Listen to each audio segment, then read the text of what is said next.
So, heto na mga idol, sa unang 7 laro ng Lakers nakakuha sila ng 4 wins, 3 losses na nagresulta bakit nasa pang-6 na pwesto sila.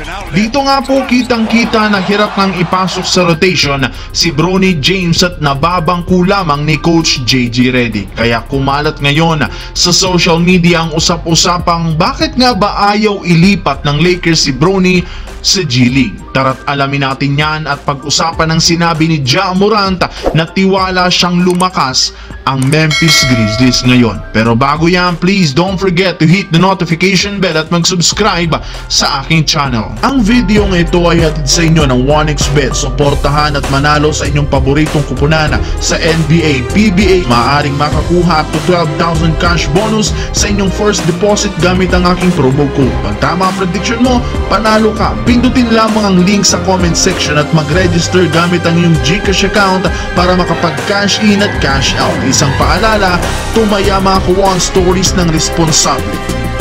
Kasunod nga po ng sobrang nakakahiyang pagkatalo ng Lakers laban sa Detroit Pistons, babiyahe nga ulit ang team papunta sa Memphis para kalabanin bukas ang Grizzlies. At bago pa man magsimula, nakalista nga dito bilang questionable si Anthony Davis dahil sa injury sa paa.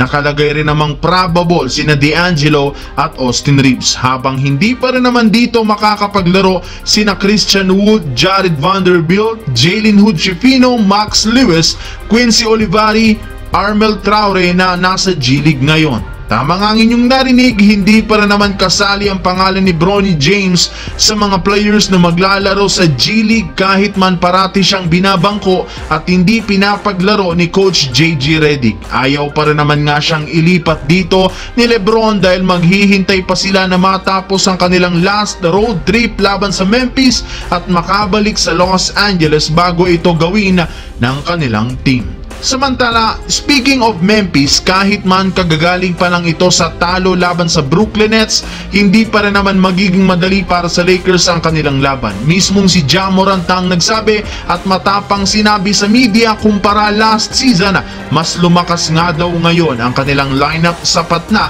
para talunin ang ilang malalakas na team kagaya ng Los Angeles Lakers. At isa sa mga kalakasan ngayon ng Memphis ay ang front court sa pagkakaroon dito ng Twin Tower na sina Zach Edey at Jaren Jackson Jr. na itinuturing ngayon bilang best front court duo.